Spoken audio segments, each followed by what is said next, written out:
Em setembro teremos o SAVO, né? Então tem, acho que umas 6 vagas ainda, então eu até estimulo que vocês também se inscrevam.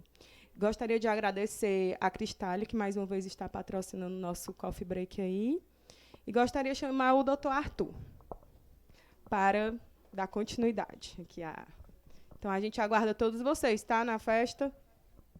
Oi, pessoal, boa noite, sejam muito bem-vindos. Hoje teremos mais uma sessão clínica, o caso é bastante interessante aí de pediatria, vai ser apresentado pelos R3 do IJF, o João e o Igor. Eu acho que foi um caso bastante interessante, principalmente porque teve um impacto muito grande na qualidade de vida da paciente em questão, tá? Queria chamar os meninos aqui e desejo uma boa sessão a todos.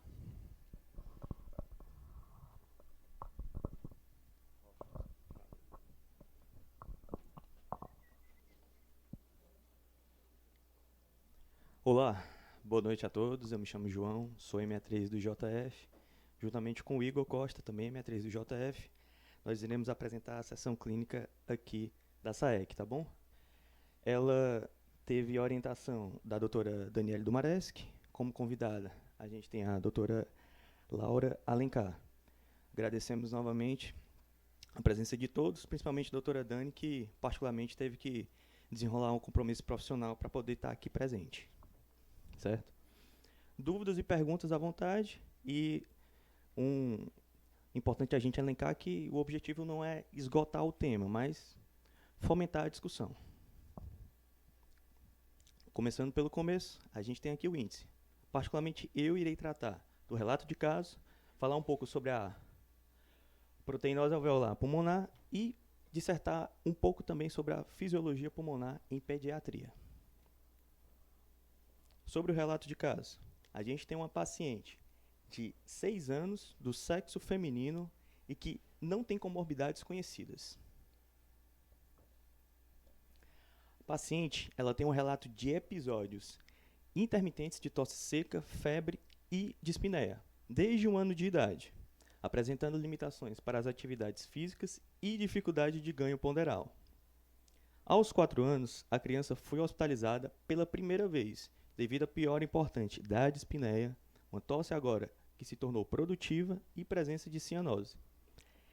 Ela possuía também uma ausculta pulmonar tranquila, mas a radiografia foi visto presença de opacidades centrais bilateralmente. Apresentou melhora parcial após instituição de antibiótico terapia parenteral e recebeu alta para casa.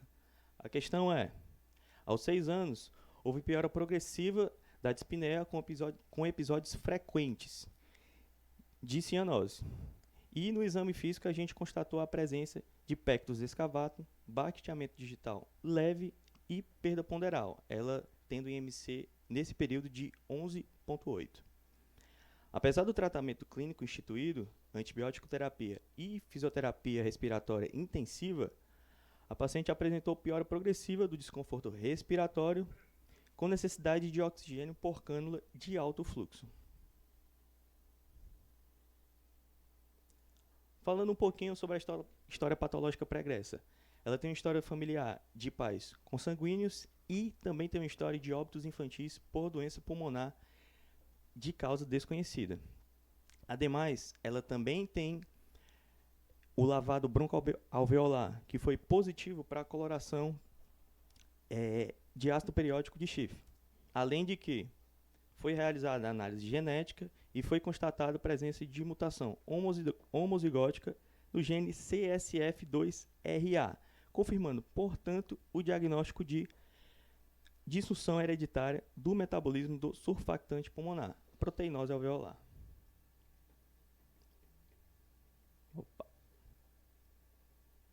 Aqui, de exames complementares, a gente consegue ver a radiografia antes dela realizar o tratamento proposto, que ela tinha essas opacidades difusas. A tomografia, a gente vê que ela tem essas opacidades alveolares, afetando praticamente todos os lobos pulmonares, além de que a gente também consegue vislumbrar espessamento intralobular. Beleza. Após cerca de 1 mês hospitalizada, a paciente realizou a primeira lavagem do pulmão direito, usando-se alíquotas de 200 ml de soro fisiológico aquecido a 37 graus Celsius, totalizando 1.560 ml. Nesse caso específico, para a lavagem do pulmão direito, procedeu-se com passagem de tubo orotraqueal para a ventilação do pulmão contralateral, ou seja, para a ventilação do pulmão esquerdo, e passagem do bloqueador endobrônquico a fim de realizar a lavagem pulmonar propriamente dita, tendo em vista a indisponibilidade de tamanho de duplo lumen satisfatório para a criança. Aqui a gente vê a foto desse procedimento, no qual aqui a gente consegue ver o bloqueador endobrônquico. Na parte do IGA ele vai dissertar mais sobre os bloqueadores endobrônquicos, mas a gente acredita que esse aqui é o ARD, já que ele permite a infusão e aspiração de conteúdo. Ok, a criança permaneceu estável ao longo de todo o procedimento e foi encaminhada para a UTI pós-operatória, recebendo alta 24 horas após, sendo estubada 48 horas após. A questão é, apesar da adoção de terapia de alto fluxo, a paciente acabou evoluindo com piora do desconforto respiratório e necessidade de restituição, tanto da intubação orotraqueal e, consequentemente, da ventilação mecânica, com incrementos paulatinos, tanto das pressões respiratórias quanto da fração, quanto da FiO2. Haja visto que a lavagem de um pulmão por vez não foi satisfatória para o caso dessa paciente, discutiu-se exaustivamente o caso dela e procedeu-se, portanto, com o planejamento de realização de lavagem pulmonar total, ou seja, em ambos os pulmões. De pré-anestésico, paciente de 18 kg, 1,23 de altura e MC 11,8, jejum confirmado, via aérea sem preditores de dificuldade, um laboratório também sem maiores alterações. A questão maior é justamente o manejo da via aérea. Portanto, a gente tem uma paciente do sexo feminino de 6 anos, 18 kg e 1,23 de altura. Ela é portadora de proteinose alveolar com necessidade de lavagem pulmonar total. Qual vai ser a técnica que a gente tem que lançar a mão, portanto, para o manejo da via aérea? Quem conseguiria apontar alguma técnica interessante?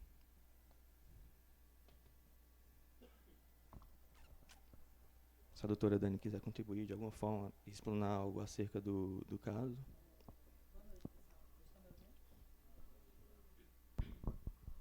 Bom, pessoal, boa noite. Primeira coisa, assim, esse caso, à medida que a gente foi fazendo o manuseio da criança e fazendo os procedimentos, na verdade, foi todo mundo um pouco que aprendendo com o caso dela, né? Porque é um caso raríssimo, né? Aqui alguém já viu alguma vez? Ninguém, né? Então, assim, para vocês terem uma ideia, lá um serviço de referência de pneumologia era a primeira vez que a maioria das pessoas estava vendo um caso e tendo profissionais, pneumologistas, cirurgião torácico que fazia a lavagem junto comigo, que tem bastante tempo também já de formado, ele nunca tinha feito, principalmente em criança, né? Então, assim, é um caso extremamente raro e desafiador, né? Então, assim, mesmo na literatura, quando a gente foi buscar como fazer, criou-se um grupo para tentar decidir a melhor conduta para essa paciente e no grupo mesmo era todo mundo aprendendo e buscando coisa. A gente teve apoio de um pessoal de fora do Rio Grande do Sul que tinha uma experiência de alguns casos, enfim, foi se tentando buscar a melhor forma, né? Uma situação realmente bem dramática dessa criança, né? Então, assim, é um procedimento que é extremamente estressante. Para vocês terem uma ideia, depois acho que o João vai colocar um vídeo de como é feito. Você faz um afogamento, né, do pulmão da criança. Realmente, literalmente, você joga solução salina, alíquotas assim de 200 ml, joga e aspira de volta, né? Para tentar realmente remover aquela camada de surfactante que não consegue ser mobilizada ali de dentro do alvéolo, né? Ele cria aquela camada, tipo uma camada leitosa, realmente dentro do alvéolo. Então, quem passou lá no SEIB, já os R3 passaram, e já viram que a extrema dificuldade que a gente tem de fazer ventilação monopulmonar eletiva para uma cirurgia em criança, né? Quem passou lá, quem já passou no SEIB aqui, gente, de vocês? Já entrou na torácica? Né? Algumas pessoas já entraram. Então, vocês viram que, primeira coisa, acho que o Igor vai falar um pouco sobre isso. Nós temos, criança sempre é desprestigiada, né? Dentro da medicina, pelas dificuldades, acaba sendo desprestigiada. Então, a gente tem muito pouca opção de ventilação monopulmonar para criança, né? E o que tem disponível no mundo, às vezes, localmente, a gente não tem, né? Então, assim, tubo de... O que é que vocês sabem que existe para ventilação monopulmonar? Pessoal, não quero falar sozinha, não. Vocês podem falar também. Tem o tubo endobrônquico, né? Duplo lumen, certo? Que um deles é o Carlens, certo? Vocês sabem qual é eu vou tirar... Estou dando spoiler, Igor? Não? Vocês sabem qual é o menor número de Carlens que existe? 26. É o menor número, né? Aqui no Ceará, na época, a gente procurou, não existia no estado. Não tem aqui. Quem vê mesmo... Equivale a qual tubo, doutora? Um 26, talvez equivale a um tubo 6 por aí, né? Um 26. 6, porque quando você junta os dois tubos juntinhos ali, eles têm um diâmetro considerável, né? Sim, junto. Acho que o Igor vai mostrar uma tabela que mostra a equivalência de todos os tubos, né?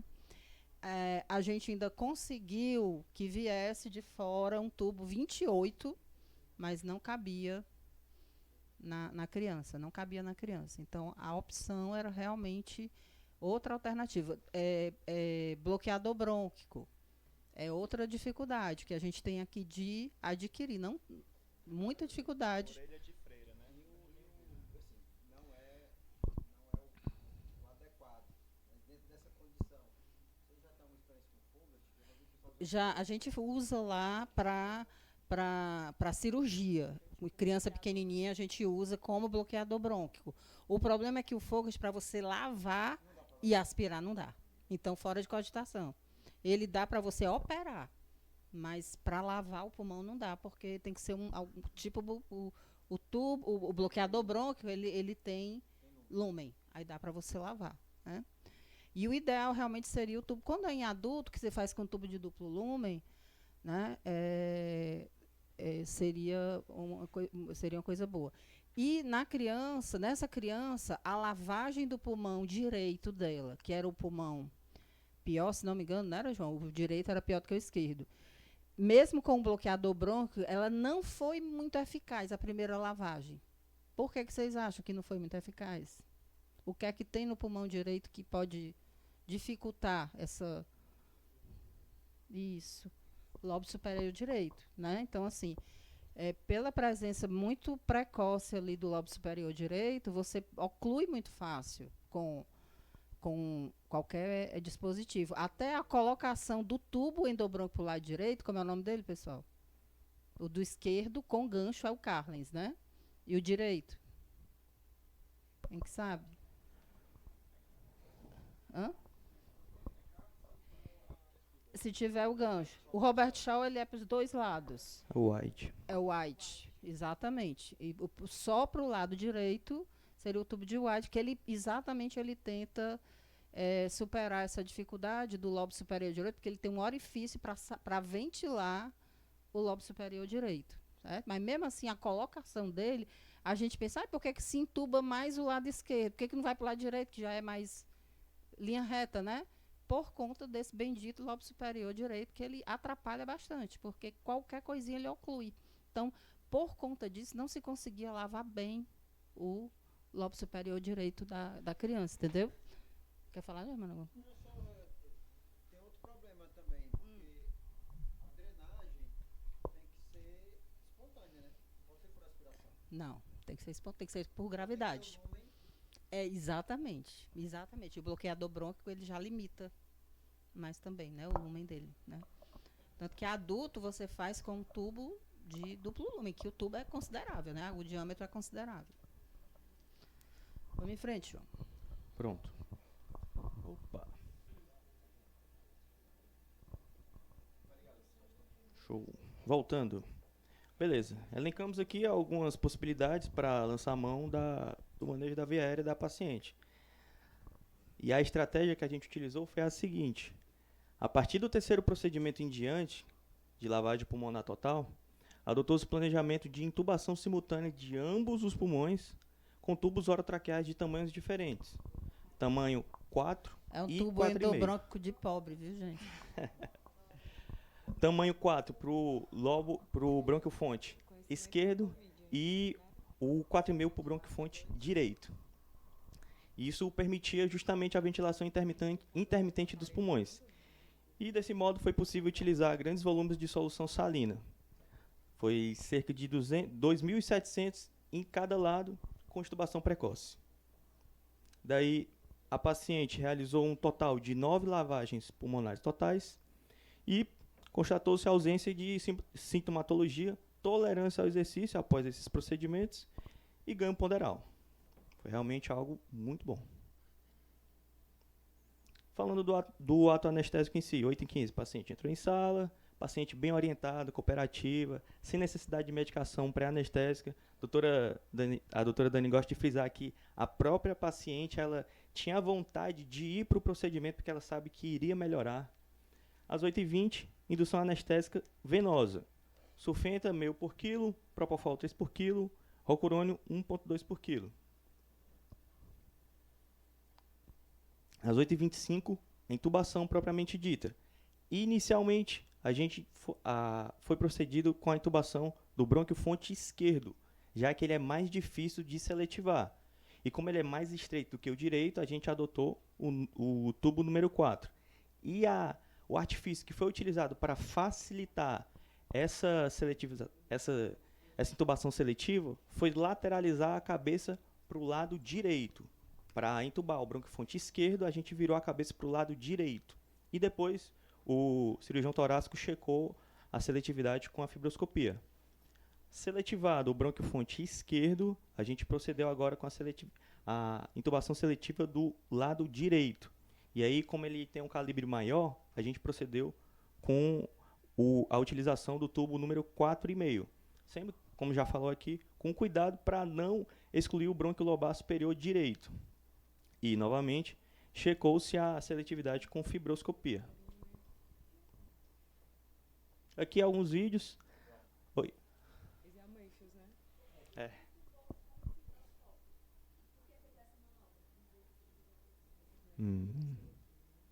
Boa pergunta. Porque ela não tem dificuldade de intubação. A intubação dela é tranquila, certo?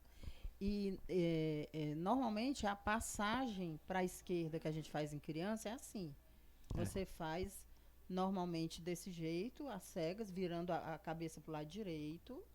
E desse jeito você cria um ângulo melhor do tubo para que o tubo vá para o lado esquerdo, certo? E aí, com a fibroscopia, ele consegue posicionar exatamente onde ele quer, certo? Que é o que você pode fazer em adulto, da mesma forma. Em adulto você não pode fazer isso também? Você intuba, normal, vai lá, bota o Carlens ou Robert Shaw, o que for, e depois da intubação, para confirmar que está bem no canto onde você quer, vai lá com o fibroscópio e visualiza, né? Eu imagino que essa paciente não satura tão bem, né? Normalmente, assim, mesmo. Talvez com a proxinação, como é que foi a proxinação dela?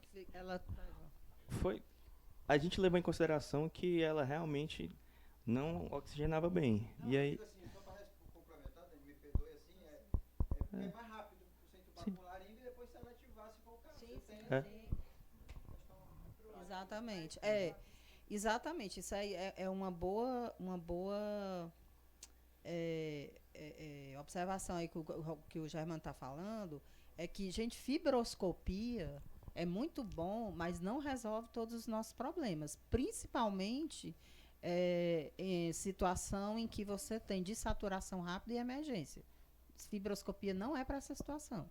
Fibroscopia é para uma situação extremamente eletiva, né? Então, assim, se você entubar com fibroscópio, criança tem que sedar, fazer anestesia geral. Já não é uma boa. O fibroscópio é bom para intubação acordado, né? Então, aí já... O fibroscópio, nesse caso, realmente, ele é bom para checagem. Doutora, eu tô uma dúvida. Pois não. Em algum momento da discussão do caso, foi dito que a paciente ela chegou a utilizar catéter nasal de alto fluxo. O catéter nasal de alto fluxo, ele foi utilizado ali durante a indução como uma espécie de oxigenação apneica para facilitar que ela não desaturasse. Ela ficou até o momento da intubação.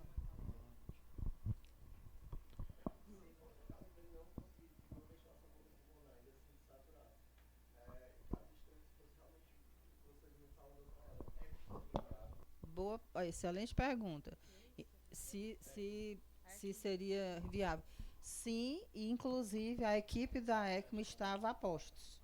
Caso, porque ela poderia tolerar muito mal essa intubação desse jeito, né?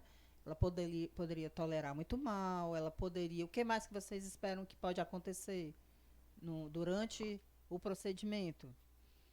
Ela pode o que mais? Essa lavagem.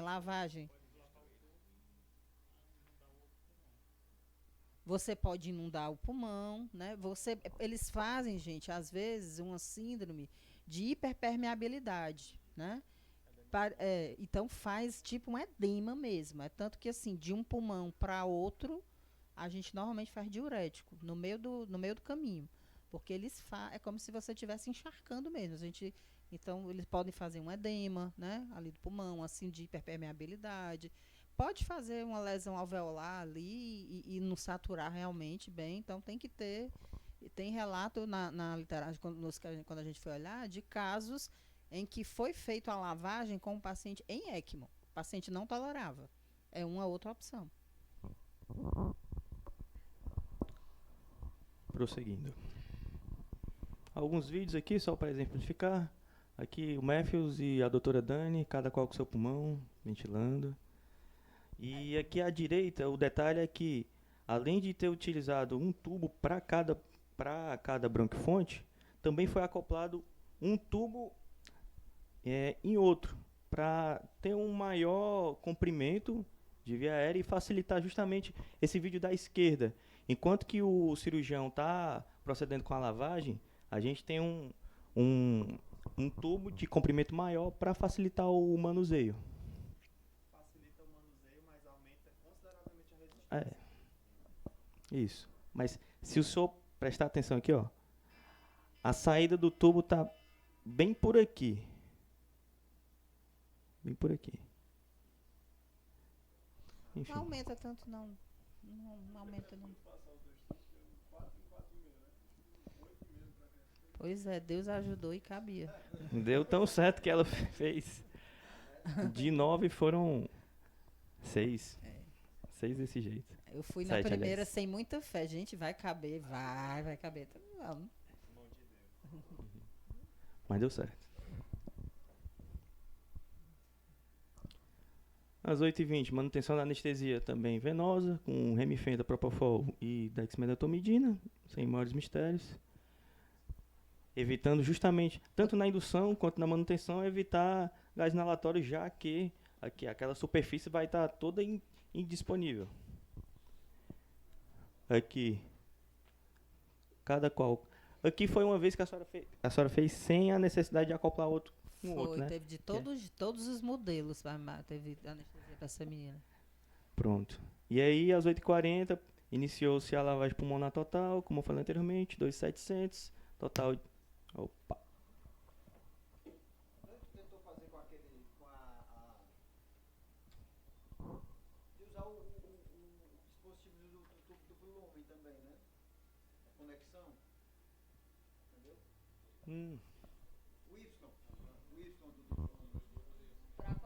conectar, né? Tem que conectar outro tubo. Porque a conexão que vai. Mas aí eu preciso. Entendi. Nas duas saídas. Não sei, eu tô É, pensando agora. tudo pode ser.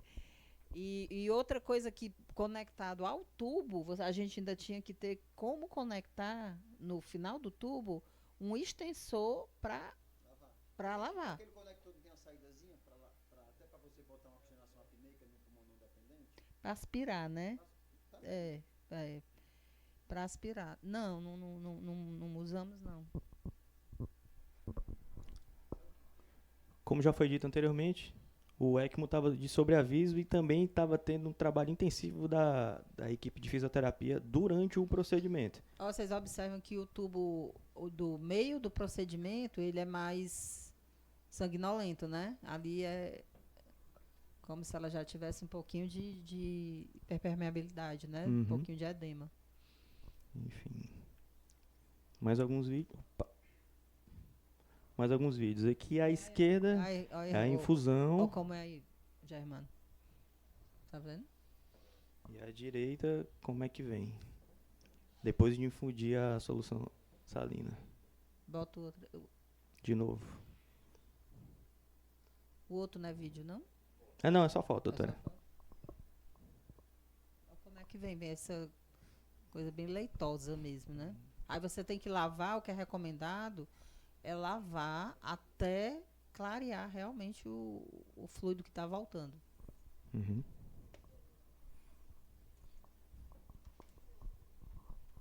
Aqui é só a título de comparação, o raio-x do início, em comparação ao raio-x depois dela ter feito um certo número de lavagens. E aqui a comparação também das tomografias. No início e aqui depois de acho que depois das 9, né, doutora? Ela fez 9 lavagens, gente. Realmente é outro pulmão. Opa. Pronto. A gente dissertou um pouquinho sobre o caso clínico e agora a gente vai falar um pouquinho sobre proteinose alveolar pulmonar. Nada mais é do que o acúmulo de surfactante no espaço alveolar. Ela em crianças vai se dever a duas causas.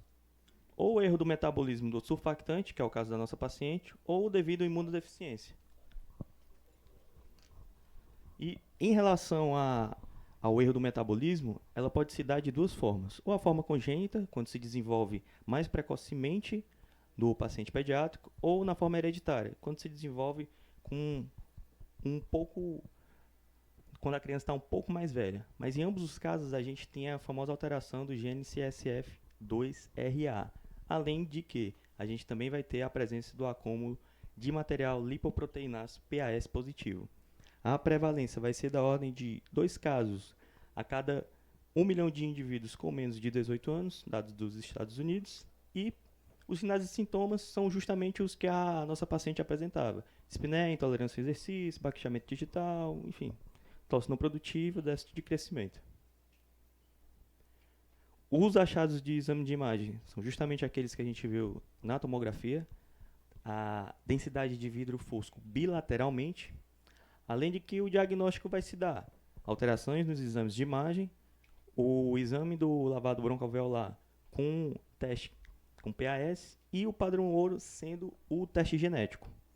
O tratamento, de acordo com o próprio UpToDate, ele diz que de primeira linha, para casos como o da nossa paciente, o tratamento de primeira linha vai ser justamente a lavagem pulmonar completa. E aí ele elenca diversas formas de proceder com essa lavagem.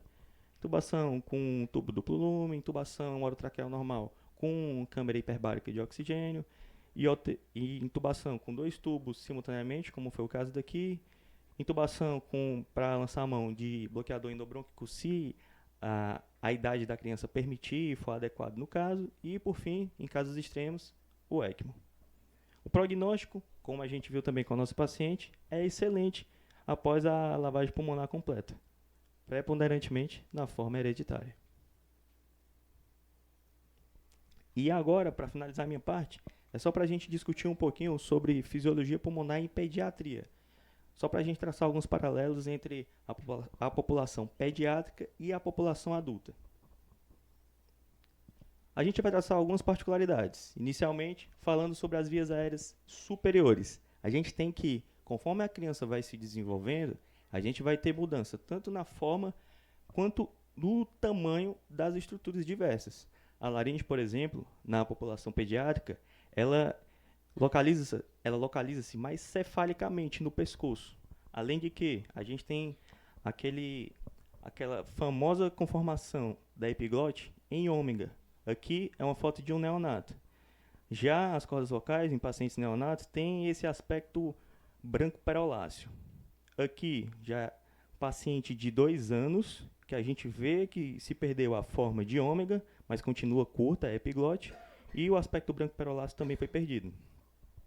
Além disso, a gente tem que a laringe na população pediátrica, diferentemente da população adulta,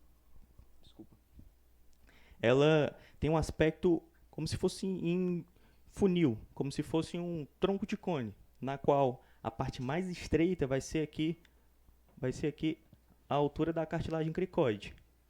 É justamente por conta disso que, inicialmente, quando a gente está rodando no SEIB, a gente sempre estranha isso, que a gente consegue progredir o tubo pelas cordas vocais, mas ele meio que emperra em algum local. É justamente aqui. Aqui, mais ou menos a altura das cordas vocais, o tubo consegue passar por aqui, mas aqui, chegando na região da cartilagem cricoide, ele não consegue progredir. Disse que, anteriormente, foi justamente por conta disso que em crianças menores de 6 anos a gente dava predileção para tubo sem cuff. Enfim. Sobre traqueia e brônquios. A gente tem que, na população pediátrica, essas estruturas vão ter uma complacência muito maior. Por conta disso, elas vão ser mais suscetíveis a fechamento durante a contração da musculatura lisa. Por exemplo, durante uma crise de hiperreatividade. Ademais, se essas estruturas elas sofrerem extremos de pressões transluminais, elas vão ter uma maior facilidade de colapso. Por exemplo, a criança que não realizou adequadamente o pré-anestésico chega chorando exaustivamente ali na sala de cirurgia. Por fim, esse padrão de suscetibilidade de colabamento é inversamente proporcional à idade. Então, crianças menores vão ter um maior risco de colabamento das vias aéreas quando estão sujeitas a extremos de pressões transluminais. Falando agora sobre mecânica respiratória, a gente vai falar sobre capacidade residual funcional, capacidade de fechamento e trabalho da respiração. Sobre a capacidade residual funcional, nada mais é do que o volume que fica nos pulmões após uma expiração não forçada. A gente lembra que as capacidades vão ser nada mais, nada menos do que somatório de 2 ou mais volumes. Nesse caso, a capacidade residual funcional vai ser o somatório do volume de reserva expiratório juntamente com o volume residual.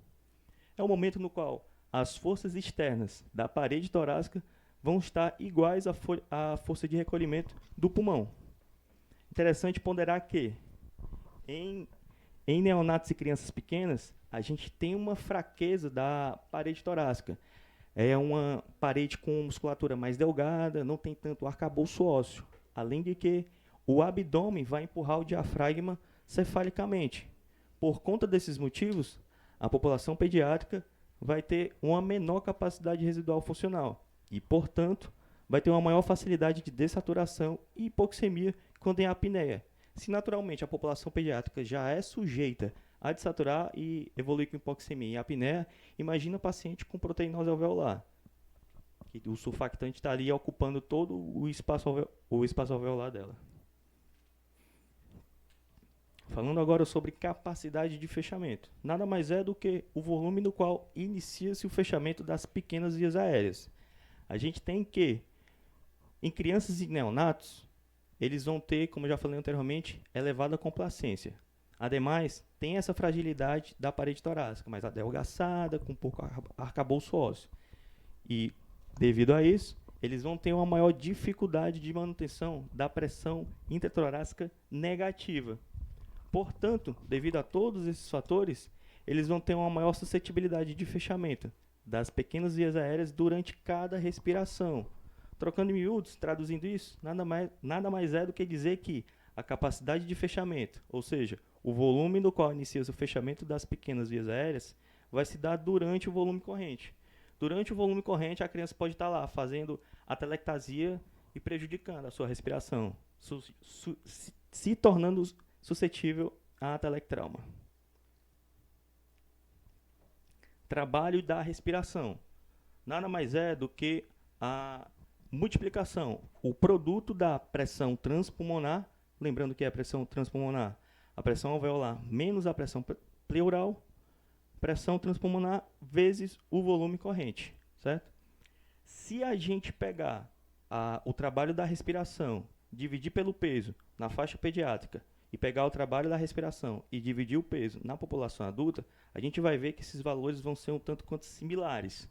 A questão é, na população pediátrica, a gente vai ter um consumo de oxigênio muito maior em comparação aos adultos. População pediátrica, no caso neonato, 5 a 7 ml por minuto, adulto 2 a 3 ml por minuto. Tem um metabolismo muito acelerado. Por conta disso, a gente tem uma maior produção de CO2. Se a gente viu que o trabalho da respiração por quilo, comparativamente entre população pediátrica e adulto, é bem similar, a população pediátrica vai ter que lançar a mão de algum artifício para poder lidar com esse aumento do consumo de oxigênio e essa maior produção de CO2. Qual seria o artifício? A maior frequência respiratória, basicamente. E, além disso, é importante a gente elencar que a maior parte do trabalho da respiração se dá por conta da alta resistência das pequenas vias aéreas. Portanto, se tem um aumento da resistência das pequenas vias aéreas, a gente vai ter uma necessidade de maiores pressões transpulmonares para produzir adequado volume corrente. Portanto, esse aumento do trabalho da respiração pode acarretar a insuficiência respiratória do paciente pediátrico. Qual seria uma situação em que a gente tem um aumento da resistência das pequenas vias aéreas? Um aumento surfactante. Por fim, a gente tem que, na população pediátrica, em comparação à população adulta, teremos diferenças histológicas na musculatura respiratória. Enquanto nós, adultos, a gente tem uma maior concentração de fibras do tipo 1, que são oxidantes lentas, de contração sustentada, na população pediátrica a gente tem uma menor concentração dessas fibras. Portanto, eles vão se tornar mais suscetíveis à fadiga respiratória se aumento do trabalho da respiração. Novamente, uma situação que pode ocorrer o aumento do trabalho da respiração é justamente a situação com o aumento do surfactante. Intervalo de 10 minutos.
chamar o senhor.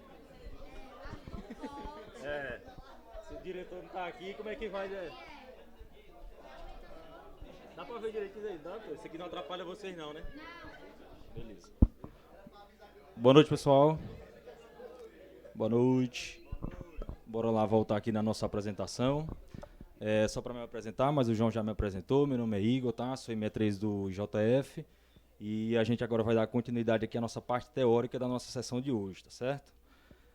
Fiquei responsável de passar aqui um pouco para vocês sobre o tema de ventilação monopulmonar na pediatria, tá? E minha aula aqui ela vai seguir esse cronograma, certo? De indicações, contraindicações, a fisiologia. A gente vai falar um pouco sobre a seleção do dispositivo que a gente tem disponível para ventilação monopulmonar e abordar algumas técnicas. Falar sobre o manejo perioperatório, finalizando a aula com as complicações e as conclusões, certo? Algumas coisas já foram abordadas aqui na primeira parte, mas a gente vai revisar aqui, vai servir como uma revisão para os ME3 e um assunto novo aí para os ME1 e ME2, tá? A qualquer momento podem me interromper aí, os chefes fiquem à vontade aí que isso ajuda, tá? Então, assim, vamos iniciar aqui nossa aula falando das principais indicações da ventilação monopulmonar.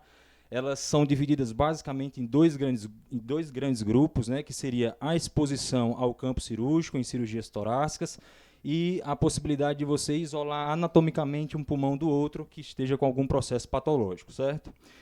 E quando a gente fala de exposição cirúrgica, né, existem diversos procedimentos torácicos, né, que existem essas indicações. E quando a gente vai estudar, existem aquelas indicações que são absolutas, indicações relativas, tá? Mas aqui eu não separei, só botei aqui no geral, só para a gente ter como citação realmente, ressecção pulmonar, cirurgia toracoscópica assistida por vídeo, cirurgia do mediastino e cirurgia esofágica, cirurgia vascular torácica, cirurgia da coluna torácica e as cirurgias minimamente invasivas das válvulas cardíacas, certo? Se não for por exposição cirúrgica, a gente vai querer isolar um pulmão de algum processo patológico, né, como eu falei. E aí ou você quer evitar uma contaminação cruzada, quando, por exemplo, um pulmão possui uma hemorragia ou secreções pulmonares, ou, no nosso caso, quando vai ser realizada a lavagem pulmonar total para um caso de proteinose alveolar pulmonar, certo? Ou quando não é para evitar uma contaminação cruzada, você quer reduzir a pressão daquele fluxo aéreo ali por uma presença de uma fístula broncopleural ou presença de cistos ou bolhas pulmonares unilaterais. E sobre as contraindicações aqui para a gente citar, a gente tem aqui as principais, né? A dependência, um paciente que ele é dependente da ventilação mecânica bilateral, ele não suporta ali ficar em ventilação monopulmonar. O paciente que apresenta uma doença pulmonar grave ou que já realizou uma ressecção pulmonar prévia, e nesses casos aqui uma alternativa seria usar o bloqueio lobar seletivo. Tá? A presença de obstrução realmente mecânica, por uma presença de uma massa intraluminal ali nas vias aéreas, e quando o paciente apresenta um risco de obstrução total das vias aéreas. Essas aqui são as principais contraindicações para a gente estabelecer a ventilação monopulmonar. Seguindo aqui em frente, vamos agora para a parte da fisiologia, certo? Vou tentar ser breve aí na minha apresentação para não comprometer o tempo da gente, mas só para a gente poder entender um pouco da fisiologia e do que acontece nos mecanismos compensatórios quando a gente institui uma ventilação monopulmonar no paciente. Vamos observar aqui nessa imagem aqui mais da esquerda, essa ventilação aqui quando a gente fala de um pulmão de um paciente em ortostase, né?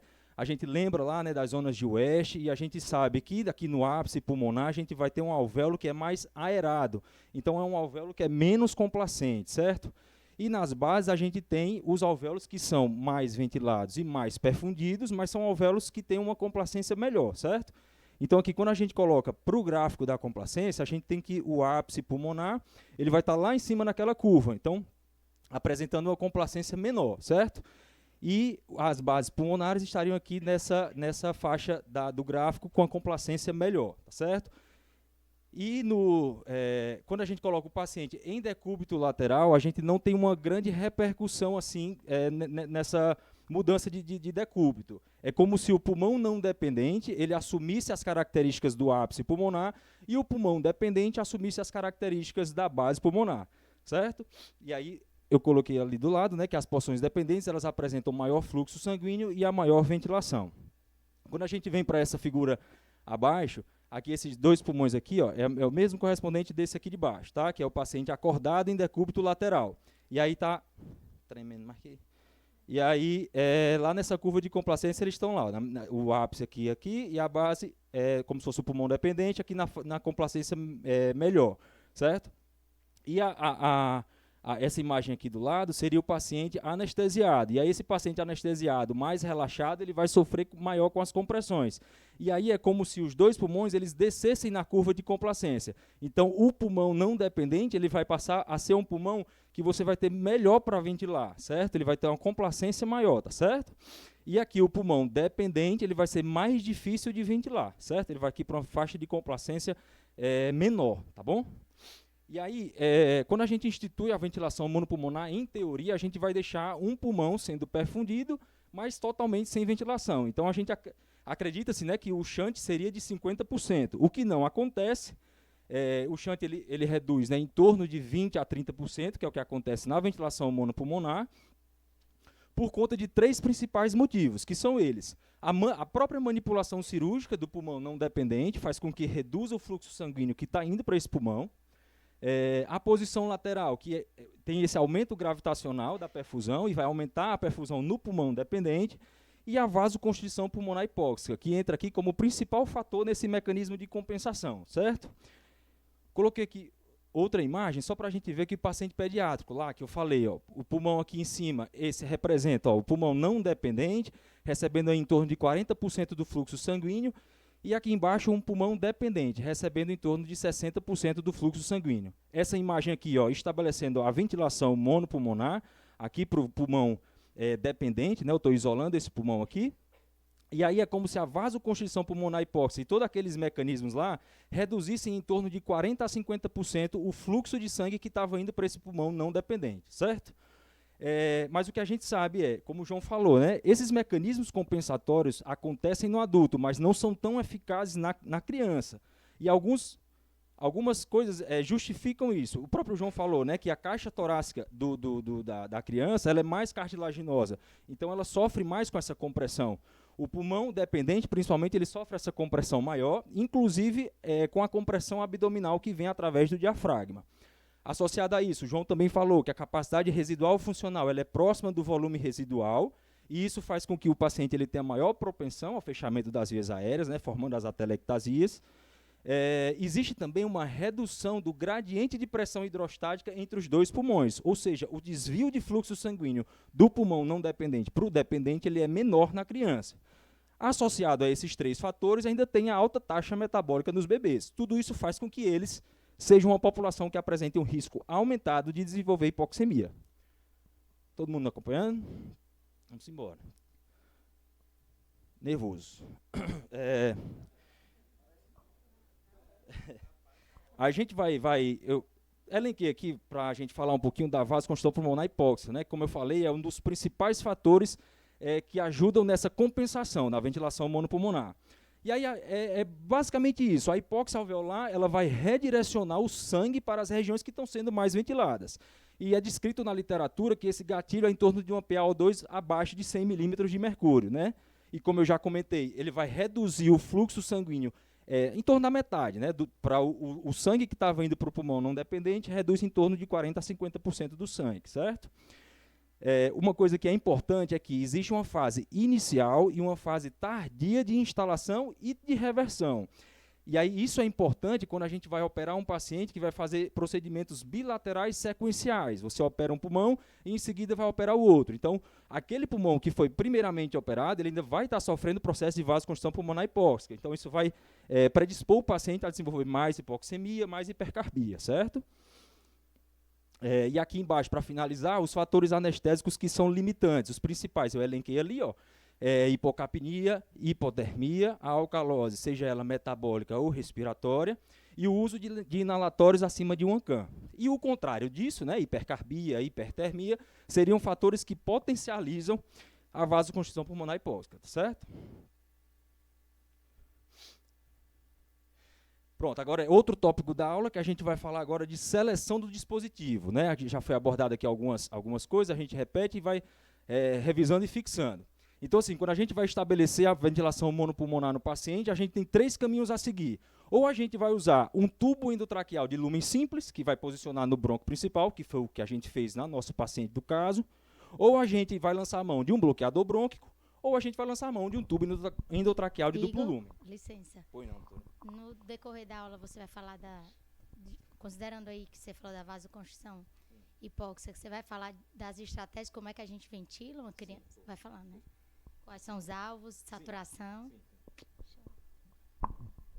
Pronto, a partir de agora a gente vai falar aqui brevemente de cada um desses caminhos que a gente vai seguir, tá certo? O 1 e o 2 e o 3. Começando pelo 1. Então temos lá. Antes de adentrar praticamente assim nos dispositivos, só algumas considerações anatômicas que a gente deve considerar na pediatria, né? Que a gente tem, o João até falou, né? Que o brônquio principal esquerdo, ele é mais difícil da gente entubar, justamente pelo diâmetro que é menor, apesar dele ser um pouco mais longo, tá? A gente vê lá naquela figura que ele é um pouco mais longo, mas ele é mais estreito, então mais difícil. E também ele é mais, o ângulo é maior dele, né? E o brônquio direito, o brônquio principal direito, a gente tem que a distância da carina até a origem aqui do brônquio lobar superior aqui direito, ela é como se essa distância aqui fosse 3 vezes maior do que essa. Entenderam? A distância da carina ao brônquio lobar superior esquerdo, ela é 3 vezes maior do que a distância da carina ao brônquio lobar superior direito, certo? E essa distância da carina até o brônquio lobar superior direito, ela fica em torno ou até menos de 1 centímetro nos pacientes menores de 8 anos de idade, certo? E aí agora a gente vai... Só uma pausa aí, para vocês verem a dificuldade que era de posicionar o tubo do lado direito, né? Com o fibroscópio, com o cirurgião torácico fazendo, que tem bastante experiência, né? E a dificuldade de botar ali, o espaço que tem é mínimo. Qualquer mexidinha você ocluía o lobo superior. Estou pensando aqui nesse caso. Mas assim, no caso específico do caso clínico, eu poderia botar só na traqueia. Ou não, estou perguntando assim, porque assim o outro já não está no lobar esquerdo. Se eu boto outro na traqueia, ele vai comprimir. O cuff é bem flexível. Então eu poderia não precisar. O segundo, eu poderia não prescindir. Entendeu? Para facilitar a técnica. Para facilitar a técnica mesmo. Sabe? Eu estou ainda pensando no caso. Mas eu não sei se ele passa o bloqueador por dentro do tubo, né? E aí o tubo já estando seletivado. Não. Dos dois, no caso dos dois tubos. Dificulta, a gente tentou, dificultava. Ele ficava ali na entradinha do direito, quase na traqueia, um espaço mínimo, né? Mas se ele ficasse só na traqueia, ele dificultava a lavagem. Continuando aqui, ó, falando sobre o tubo endotraqueal, acho que a maioria do que tem aqui descrito no slide já foi falado, né? É o caminho mais simples que a gente tem a seguir, especialmente nas crianças menores de 2 anos de idade. A gente provavelmente consegue entubar seletivo à direita só avançando o tubo endotraqueal, até que os sons auscultatórios à esquerda desapareçam. Existe essa preocupação, né, que é bem recorrente aí quando a gente lê sobre ventilação monopulmonar, de ocluir a origem do brônquio lobar superior direito. Tá? E existe essa descrição, né, do orifício de Murphy presente no tubo que pode auxiliar a gente lá a fazer a ventilação desse brônquio do lobo superior. Tá? E aqui considerar reduzir, né, como a gente fez, reduziu em 0,5 milímetro aí o tubo para entubar a esquerda, já que, como a gente falou, o diâmetro é menor. As principais desvantagens, né? Existe uma vedação e o colapso que são inadequados do pulmão operado. A gente não consegue aspirar o pulmão operado e também não consegue aplicar pressão contínua, né, nas vias aéreas do pulmão operado. E existe assim, um potencial... Só uma coisa, viu, Germano? Porque você tem que, o lavado, você tem que injetar, ele tem que voltar, né? E outra coisa, a oclusão do lobo esquerdo com o tubo, com os dois tubos, ela é boa, mas assim, quando o tubo ele ficava mais para a traqueia, você vê que ele inundava um pouco o esquerdo. Tinha que reposicionar. Ainda tem esse outro problema também. E eles apresentam um risco maior de oclusão, né, do tubo, tanto com secreção quanto com sangue, né? O doutor Edano falou aí. Vamos agora para o segundo caminho, né, que é lançar a mão dos bloqueadores brônquicos, né, que é a principal opção e a única opção viável que a gente tem para realizar o isolamento pulmonar em crianças, né, em menores de 2 anos de idade, né? Os mais novinhos aí a gente não teria outra opção. No entanto, o bloqueador brônquico, além de ser difícil de posicionar, eles apresentam uma maior probabilidade de ser deslocado, né, durante o intraoperatório. Aqui eu citei alguns exemplos, né, de bloqueadores brônquicos, né, que a gente pesquisou aí na nossa revisão. O catéter de embolectomia de Fogarty, né, que o Dr. Germano falou, o bloqueador de Arnett, o Fuji Uniblocker, o tubo Univent e o Easy Blocker. Eu vou falar assim brevemente de cada um, só assim, não sei se mas só para a gente saber das particularidades de cada um, das características principais, certo? Começando aqui, ó, pelo catéter de embolectomia de Fogarty, né, que na verdade o objetivo principal dele não seria para fazer isolamento pulmonar, mas sim tem sua primeira descrição datada de 1969. Especial atenção para o seu cuff, né, que ele apresenta baixo volume e alta pressão, então um risco maior aí de trauma na via aérea. E ele não possui um canal central para você desinsuflar o pulmão operado e não consegue aspirar e não consegue aplicar CPAP, por exemplo. O Dr. Germano até comentou. O segundo bloqueador brônquico seria o de Arnett, né, que é aquele bloqueador que possui a alça, o fio lá, curvo. Ele apresenta um cuff, que é de alto volume e baixa pressão, então teria menos risco de trauma na via aérea, certo? E essa alça de fio que é interna, ela vem acompanhando todo o bloqueador e ela vai servir para ser guiada pelo fibroscópio, certo? Aqui eu coloquei uma imagem que dá para a gente perceber o fibroscópio levando lá, ó, e posicionando o bloqueador de Arnett lá no brônquio principal esquerdo, beleza? Aqui, ó. Tá? E ali já com o cuff insuflado. O tubo Univent é um tubo que, como a imagem vocês podem ver, ele já vem acoplado um bloqueador brônquico junto dele. Ele possui 2 lumens, ó. Um lumen onde vai passar o bloqueador e outro lumen que a gente vai usar para ventilar. Ele tem disponível no mercado nos tamanhos 3,5, 4,5 e 5,5. E esses tamanhos aqui, esses números, eles querem dizer o diâmetro interno, né? Como qualquer outro tubo orotraqueal, tá? Porque diferente dos outros, só a título de curiosidade, o bloqueador de Arnett, todos que são por 5F, 6F, né, que é o French, né, o tubo de duplo lumen 26F, esse valor ele quer dizer o diâmetro externo, tá? Já que a gente vai fazer um comparativo, vocês vão entender. Mas só para entender, o tubo Univent tem esses tamanhos e a desvantagem dele é que o diâmetro externo vai limitar o uso para crianças mais velhas, né, crianças acima de 8 anos. Porque o diâmetro, por exemplo, do tubo 3,5 corresponde a mais ou menos 8 milímetros, que seria um tubo orotraqueal número 6, beleza? E só para citar aqui, ó, que o tubo 4,5 e 5,5 do Univent, ele possui um canal central, um canal que pode servir para aspiração e para aplicação de CPAP. Aqui só uma imagem ilustrativa para mostrar lá ó, os 2 lumens do tubo Univent, ó, um por onde passa o bloqueador brônquico e o outro para ventilar. Tá? E o bloqueador lá já com o cuff insuflado no brônquio principal esquerdo. O Uniblocker é um bloqueador brônquico que ele é semelhante ao bloqueador que está presente nesse tubo que eu acabei de falar, no tubo Univent. Só que o Uniblocker ele foi programado aqui para a gente utilizar em tubos de lumen simples, certo? Ele vai apresentar essa curvatura aqui na ponta, aqui na distal, e imediatamente proximal aqui à ponta do balão, certo? E aí ele pode ser direcionado para o brônquio que você quer. Ele tem como se fosse uma haste aqui no ponto de inserção aqui dessa adaptador aqui, multiporta, que você direciona essa ponta aqui angulada para o brônquio que você vai querer seletivar, certo? Da mesma forma que os outros, possui um balonete de alto volume e baixa pressão e também não possui lumen central para CPAP ou aspiração. E para finalizar, os bloqueadores brônquicos, só para citar aqui o Easy Blocker, que é o bloqueador brônquico mais recente, ele tem esse formato de Y aqui na extremidade, tá? E aí esse Y ele vai repousar aqui sobre a carina, e isso vai dar maior estabilidade durante o intraoperatório, certo? A principal vantagem desse bloqueador brônquico é que a gente pode isolar o pulmão sequencial. A gente só basta desinsuflar e insuflar o que você quer, sem precisar reposicionar o bloqueador. Mas aqui, ó, ele não deve ser usado em crianças com menos de 6 anos de idade, certo? Oi? Isso, esse Yzinho aqui é como se repousasse na carina. Sim, o tubo, sim, fica na traqueia.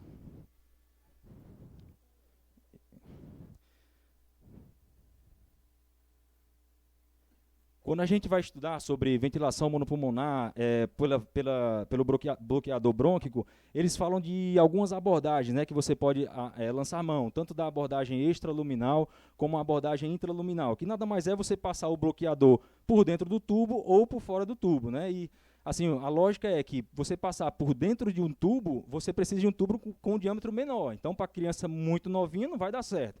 A gente tem que abordar, fazer pela abordagem extraluminal. Aqui, só para a gente ver no A, aqui, ó, que seria a abordagem intraluminal, o bloqueador passando por dentro do tubo, e aqui o B mostrando o bloqueador passando por fora do tubo. Só mais uma imagem lá, ó, mostrando o bloqueador de Arnett lá com a alça, sendo posicionado no brônquio principal esquerdo, tá? E as imagens aqui da fibroscopia. Ficaram tão boas, não. Aqui é só porque é importante falar sobre a insuflação do balão, tá? Que idealmente era para ser feita sob visualização direta, né? Com o auxílio do fibroscópio. Porque a gente vê lá naquelas imagens ó, aqui uma diferença muito pequena de volume, ó, de 2 ml. Para 3 ml você vai ter uma diferença muito grande no diâmetro, né? Acho que ali, quando você insufla 2 ml, você tem em torno de meio centímetro. E quando você adiciona mais 1 ml, ele passa de 1 centímetro, ele vai para 1,3, aqui, 1,2, 1,3, tá? Então, isso aí só para reduzir o risco de lesão da via aérea, tá bom? E para finalizar sobre a seleção dos dispositivos, a gente vai falar sobre o terceiro caminho que a gente pode seguir, que é o mais comum, que a gente mais conhece, o que a gente tem aí mais disponível nos serviços, por onde a gente passa, que é o tubo de duplo lumen, né? Como a professora questionou vocês, né? O tubo menor disponível hoje em dia no mercado é o 26F, né? Que eu falei, 26 French, que ele vai ter um diâmetro externo. Então, 26 vezes o French lá, né? 0,33, você vai dar em torno de 8,6 milímetros, né? Que corresponde a um tubo orotraqueal, endotraqueal de número 6, tá certo? Então, é um tubo que não deve ser usado em crianças com menos de 8 anos de idade. A gente vai ver na tabela seguinte, que é em torno de 8 a 10 anos de idade que a gente começa a utilizar o tubo duplo lumen. Só uma informação, viu, Igor? Como a gente conseguiu um tubo 28 para ela, a gente fez a medida com ultrassom da traqueia e pela medida realmente não cabia. É uma forma também de você estimar, né? Em adulto, por exemplo, vocês passam lá em Messejana, vocês podem medir a traqueia mesmo, com o diâmetro, e o bronco esquerdo, normalmente, ele é 70% desse diâmetro, 60% a 70% do diâmetro da traqueia, para você ter uma ideia se o tamanho vai ficar adequado, entendeu? Vocês podem usar isso também. Tá, e para a gente escolher o túbulo duplo lumen em adultos e adolescentes, a gente vai levar em consideração, basicamente, sexo e altura. Coloquei essa tabela aqui, que é bem didática, a gente até já conhece, né, que em pacientes masculinos, né, acima de 1,70 m, a gente pode utilizar o 41F, e quando o paciente tem menos de 1,60 m, a gente usa o 37 ou o 39. Lá no JF a gente costuma usar muito o 37, né, que é o que está disponível. E em pacientes femininos aqui, a gente tem opção para utilizar o 32 ou o 35 em pacientes abaixo de 1,5 m, pacientes acima de 1,60 m, utilizar o 37F, certo? Características aqui e vantagens, né, do tubo de duplo lumen. Seria uma facilidade de inserção, o que tudo já foi falado. Alta qualidade de isolamento, aplicação de CPAP, você é possível aspirar o pulmão operado e bom isso aqui porque você consegue alternar rapidamente entre ventilação monopulmonar e ventilação bilateral, tá? De forma rápida e prática. Aqui, só para a gente ter ilustrado aqui e dá assim para visualizar, né? Um tubo duplo lumen direito, tá? E um tubo duplo lumen esquerdo. Aqui uma diferença importante de se notar no CAF aqui, ó, do lumen bronquial do tubo direito, o CAF é diferente, ó, justamente por conta daquela informação, né, do brônquio lobar superior direito, né, para a gente não ocluir, tá? E à esquerda lá, à direita, o tubo duplo lumen esquerdo, certo? Aqui as imagens deles mesmos, sem ser ilustrado. Falando ainda do tubo de duplo lúmen, né, a gente tem a broncoscopia como padrão ouro para confirmar o posicionamento. Então, muitas vezes, como a Raquel questionou, a gente faz a intubação às cegas, mas o ideal era que a gente confirmasse com a broncoscopia, com a fibroscopia, certo? Esse estudo aqui realizou uma série de 200 pacientes e viram que a ausculta ela detectou um mau posicionamento em 28 casos. E quando foi feita a fibroscopia, ela revelou mais 79 casos de mau posicionamento. Certo? Só para reforçar aqui a importância de se fazer e de se confirmar o posicionamento com a broncoscopia, certo? Por quê? Porque esse mau posicionamento é a maior causa de hipoxemia intraoperatória. E o ideal era que, em toda mudança que a gente fizesse com o paciente, a gente rechecasse, reavaliasse a posição do tubo, o que muitas vezes não é feito, né? Mas assim, reverificar a posição. Por quê? Esse estudo aqui avaliou que 32% dos tubos de duplo lúmen que foram bem posicionados, eles ficaram mal posicionados depois que a gente lateralizou o paciente, certo? Aqui eu coloquei algumas imagens só para ilustrar diferentes cenários, né? Esses dois aqui eu não vou demorar muito, só falando do duplo lumen direito bem posicionado e o tubo duplo lumen esquerdo também bem posicionado. Aqui é interessante só a gente notar a imagem da fibroscopia que a gente tem aqui, quando a fibroscopia está nesse sentido, né? Que aqui na imagem C, né? A gente vai ver a carina, o brônquio principal contralateral, né? E o tubo passando no que a gente quis, né? No que a gente seletivou, no caso aqui, o esquerdo, certo? Diferente dessas duas imagens lá da ponta, que é onde a gente vê nessa primeira aqui de cima, um tubo que progrediu muito. Então, aquela imagem que era para a gente ver isso aqui, a gente não está vendo. A gente está vendo basicamente carina e o outro brônquio contralateral. A gente não vê o tubo passando por aqui. Aqui, então, a gente passou de mais o tubo e aqui a gente passou de menos. Aqui a gente vê já o cuff herniando, tá? Aqui, ó. Tá? Deu para entender? Vamos seguir. Aqui falando, só para a gente finalizar, sobre o tubo de duplo lúmen, nesse estudo aqui viu-se que a inserção às cegas de um tubo duplo lúmen esquerdo, ele vai poder resultar numa intubação inadvertida do brônquio direito em 24 a 39% dos casos. E é isso aqui que já foi falado, essa dica técnica, que é você lateralizar a cabeça do paciente para o lado direito, inclinando no sentido do ombro direito. Isso vai fazer com que direcione o tubo duplo lúmen para o brônquio esquerdo, tá? E aí, quando a gente compara, né, tubo duplo lúmen e bloqueador brônquico, né, o duplo lúmen aí sai em vantagem, porque, como eu falei, bloqueadores vão exigir maior reposicionamento no intraoperatório, e o tubo duplo lúmen vai permitir melhor acesso ao pulmão não ventilado, consegue aspirar sangues e secreções, e você consegue reexpandir o pulmão sem perder o isolamento, tá? Essa meta-análise aqui de 2015, com 39 estudos, viram ainda que um tubo de duplo lúmen ele foi 51 segundos mais rápido para posicionar e eles tinham uma maior probabilidade de estarem bem posicionados no lúmen que você queria, no brônquio que você queria. Certo? Só para ver aí a comparação entre bloqueador e o tubo de duplo lúmen, né?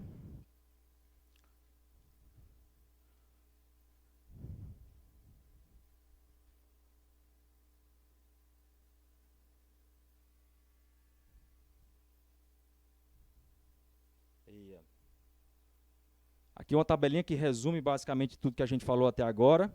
A estratégia que a gente tem de ventilação monopulmonar, intubação endotraqueal, bloqueador brônquico, o tubo univente e o tubo duplo lúmen, tá? Só para frisar aqui e para vocês fixarem, tubo univente e duplo lúmen apenas a partir de 8 anos de idade, certo? Bloqueador brônquico, qualquer faixa etária, aqui dependendo do tipo, né, do bloqueador, do tamanho.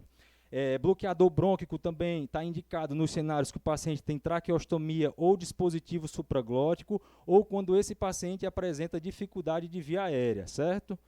Quando a gente fala de intubação endotraqueal, no nosso caso, ela pode ser feita às cegas, pode ser com auxílio de fibroscopia e pode ser também com auxílio de fluoroscopia, tá? A principal desvantagem da intubação endobrônquica, que foi o que a gente fez, tá lá, eu separei essa aqui, né, que é essa facilidade de você ocluir o lobo do brônquio superior direito, tá? Aqui embaixo, só para falar do tubo de duplo lúmen, até fica repetitivo, mas é o que é que a gente tem uma estabilidade melhor na posição, ele é fácil de colocar e você modificar de ventilação monopulmonar para bilateral, e a gente pode aspirar e fazer o CPAP, tá? E a principal desvantagem do duplo lumen, por conta do seu tamanho, do seu diâmetro, é o risco de injúria da via aérea. Essa tabela aqui também é bem legal, porque compara os diâmetros, tá? Eles colocam aqui as idades dos pacientes, aqui coloca o diâmetro que foi medido por tomografia computadorizada dos brônquios, tá? E aqui os tubos, com CAF e sem CAF, colocando diâmetro interno e, entre parênteses, diâmetro externo. E isso vai comparar com as opções que a gente tem, ó, de bloqueadores brônquicos, Arndt, 5F, 7F, 9F, o Fogart, o carteto de Fogart, Fuji, o Uniblock, o Univent e o duplo lumen. Vê lá, ó, que o Univent e o duplo lumen, ó, só usado aqui, faixa etária de 8 a 10 anos, certo? E aqui, ó, o de Fogart, por ter um diâmetro externo aqui, ó, muito reduzido, ó, 3F, 4F, ó, utilizados aqui em pacientes até 1 ano de idade. Essa tabela aqui clareia mais a visão, é mais reduzida, assim, dá para a gente ver melhor, visualizar melhor essa comparação, tá? Mas é basicamente isso que eu falei. Idade aqui do paciente, comparando tubo endotraqueal, bloqueador brônquico, tubo univente, tubo duplo lumen, certo?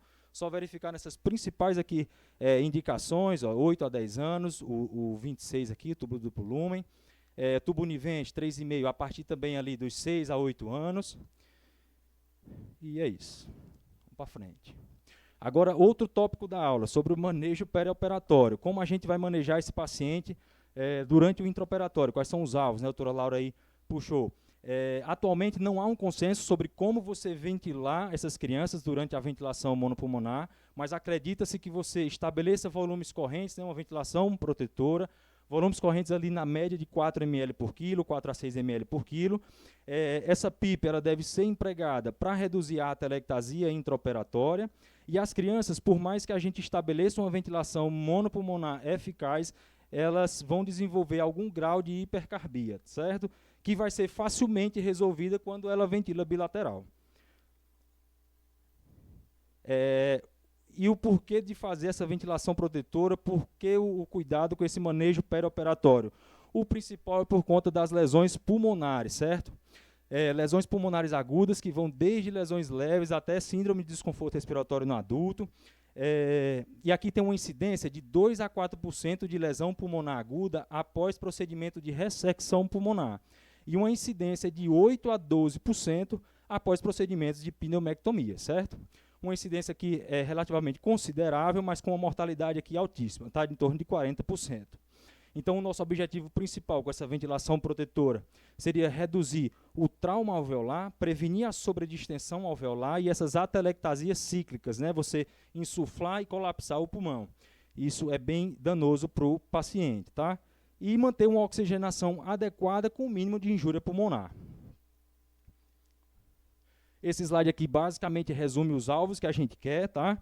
E aqui eu vou tentar ser breve, falando do volume corrente baixo, como eu falei, 4 a 6 ml por quilo. Essa meta-análise aqui de 2023 avaliou 1.076 pacientes. Eles dividiram 2 grupos. Um que eles colocaram, assumiram aqui 4 a 7 ml por quilo, e um segundo grupo com 8 a 15 ml por quilo. E eles viram que no grupo que eles fizeram a ventilação protetora, 4 a 7 ml por quilo, tiveram uma melhor relação PF, uma melhor relação PaO2-FiO2, 15 minutos após o início da ventilação, assim como eles tiveram uma menor incidência de arritmias, tá? Sobre a PIP, manter uma PIP ali em torno de 5 a 10, sabendo que acima de 10 a gente pode piorar o shunt, tá? Pode aumentar esse shunt. Com a PIP, nesses valores, a gente melhora a oxigenação, reduz marcadores inflamatórios e evita os ciclos lesivos de insuflação e colapso pulmonar, né? Aquelas atelectasias cíclicas, como eu falei. Sobre a hipercapnia permissiva, né, a gente vai estabelecer baixos volumes correntes, então a maior propensão ao paciente desenvolver hipercapnia, principalmente paciente pediátrico. Mas, no entanto, ela é bem tolerada e vantajosa até certo ponto, né? Tem descrito um ETCO2 aí a torno de 64, que seria ainda benéfica para o paciente. Porque isso, como eu falei lá atrás, ela vai potencializar a vasoconstrição pulmonar hipóxica, certo? como também vai fazer aquela dissociação da hemoglobina, né, a curva deslocar para a direita. Então, a gente fornece mais O2 para o tecido. Então, mais uma vantagem da hipercapnia, tá? Só ter cuidado com o aumento da pressão intracraniana, hipertensão pulmonar e a depressão miocárdica, tá? Sobre FiO2, vamos manter a menor possível para manter uma saturação acima de 90.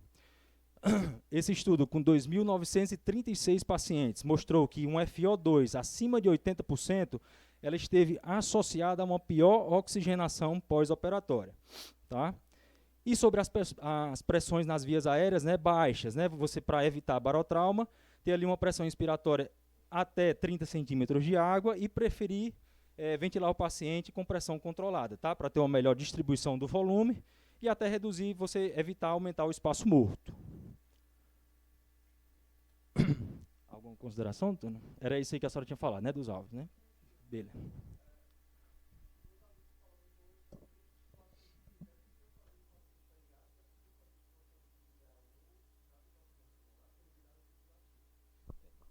Eu também não. É.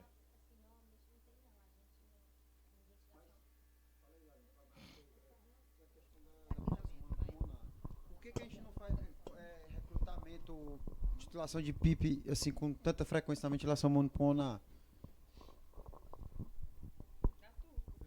Para todo mundo. Por quê?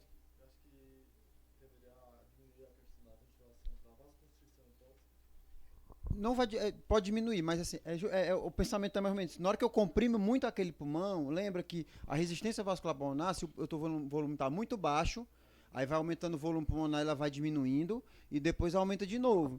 Então, se você faz uma titulação com ventilação pulmonar, assim, se for um negócio mais demorado, você pode percutir em hipóxia. No geral. Porque você joga o fluxo para o outro pulmão que não está sendo ventilado. Mas assim, desculpa, me diz. Não, mas é isso mesmo. Não, assim, a gente não vê. Quando a gente discute ventilação pulmonar e pediatria, não é uma estratégia realmente. E só resumindo o que o Igor já falou brilhantemente, ainda mostrando dados de literatura. Na prática, então, ventilação pulmonar na pediatria. A gente tolera, então, um FO2, uma saturação de oxigênio até 90%. A gente ventila esse paciente, ventilação protetora, mas a gente tolera volumes de 6 a 8 ml por quilo também. Pode chegar numa pressão inspiratória de 20 a 30. Pode tentar aumentar a PIP, mas realmente, vendo sendo o objetivo, se necessário, manter a hipercapnia, né? Então a gente tolera, no geral, um ETCO2 entre 45 e 60. E falando ainda, complementando o que ele já mostrou da questão da fisiologia, porque diferente do adulto, a gente sempre tem que lembrar da vasoconstrição hipóxica. E aí, porque a gente não tem a vantagem da circulação melhorada pela gravidade, né? Porque a diferença hidrostática não é vantajosa para a gente na pediatria. E lembrar sempre que nesses pacientes, então, sempre o ideal, quando a gente está ventilando, associar, diminuir um pouco. O que a gente pode também de estratégia é diminuir essa... Quer manter numa anestesia inalatória balanceada? Sim, mas diminuir o servo, associa um propofol, porque a gente vê claramente que a gente consegue fazer uma ventilação melhor e manter o paciente estável. Mas é basicamente isso. E como você está falando aí, até vai falar um pouco dos volumes, né? Esse aqui é só mais um... Igor, só desculpa, eu não estou falando aqui, eu só expliquei o mecanismo de não ser uma coisa assim, sem risco. Mas não é que não pode fazer assim, no adulto. No adulto não é que você não pode fazer. Tem só esse problema que pode acontecer, tá bom? Aqui é só mais um estudo falando sobre a vantagem, né, de você fazer ventilação protetora, né, pulmonar, durante a ventilação monopulmonar em crianças. Dividiram aqui em dois grupos, né, o grupo de estudo, né, estabeleceu-se 4 ml por quilo durante a monopulmonar e 6 ml por quilo durante a ventilação bilateral, com uma PIP de 6. E um grupo controle com a ventilação de 8 ml por quilo, um volume, durante a monopulmonar, e um volume de 10 durante a ventilação dos dois pulmões, mas sem PIP. E eles tiveram um resultado que a ventilação protetora durante a monopulmonar, para as cirurgias toracoscópicas assistidas por vídeo, ela diminuiu as complicações pulmonares pós-operatórias, certo? Aqui, mas tem um viés só justamente da PIP, que não foi utilizada nos dois grupos.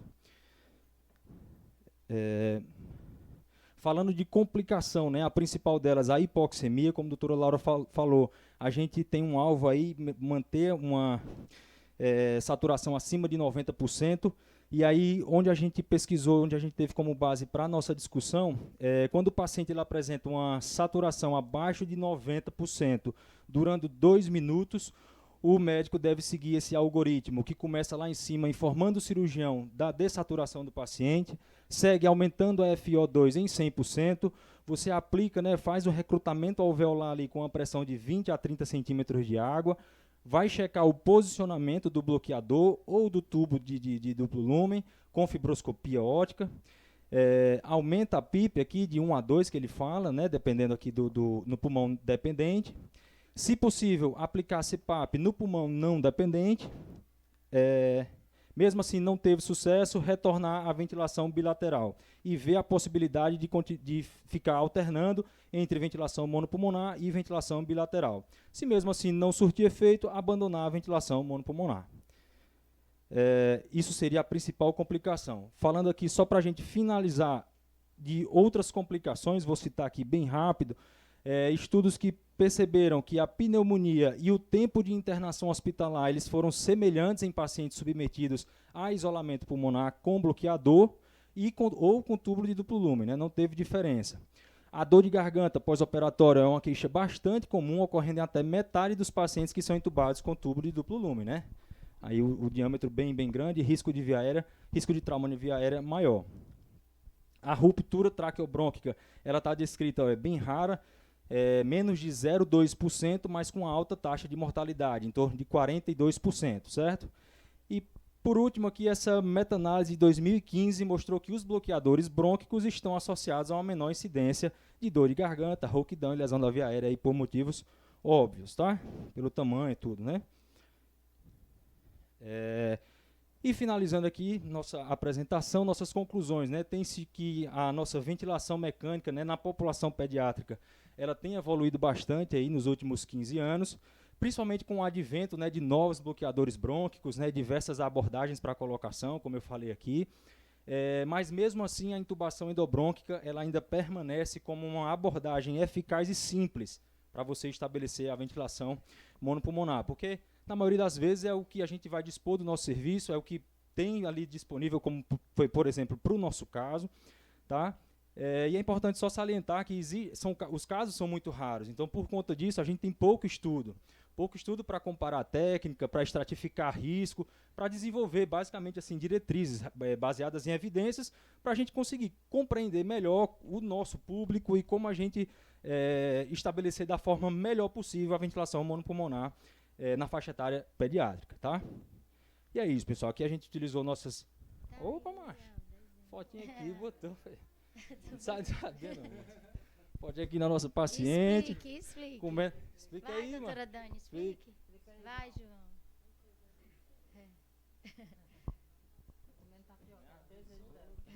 Pronto. Finalizando já, pessoal. Um momento de descontração. Aqui é a paciente comendo uma tapioca. Ela disse que o sonho dela era comer uma tapioca porque, devido à proteinose alveolar, ela nunca conseguiu. Uma tapioca nunca foi tão bem degustada. E ali o desenho... Doutora, aí eu acho melhor a doutora descrever o desenho. Porque Quem é quem, eu não sei direito, Quem é não. difícil, mas essa aqui é a paciente. Essa aí é a paciente. Isso aí, gente, ela desenhou antes do primeiro procedimento, viu? Ela imaginou, ela se falava que ela ia fazer, ia lavar o pulmão, e era muita gente. Tinha aqui o cirurgião, tinha aqui o anestesista, tinha aqui a fisioterapia, a pneumologista, era um monte de gente que está na sala. E ela ficava escutando e ela desenhou, imaginou como é que ia ser a sala. Esse é o desenho dela antes de acontecer, né? Foi só na imaginação. Valeu, pessoal. Obrigado.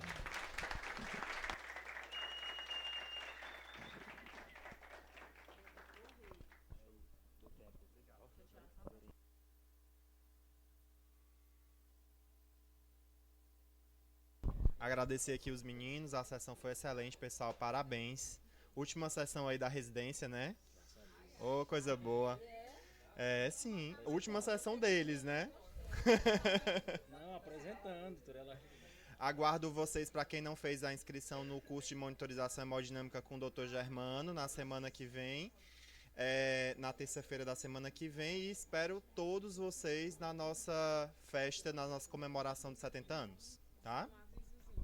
Gente, a partir de setembro, a SEC e a Copanest entraram em reforma.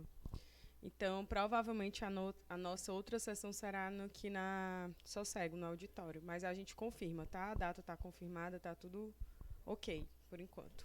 Viu? Qualquer alteração a gente avisa. E tem a foto, né?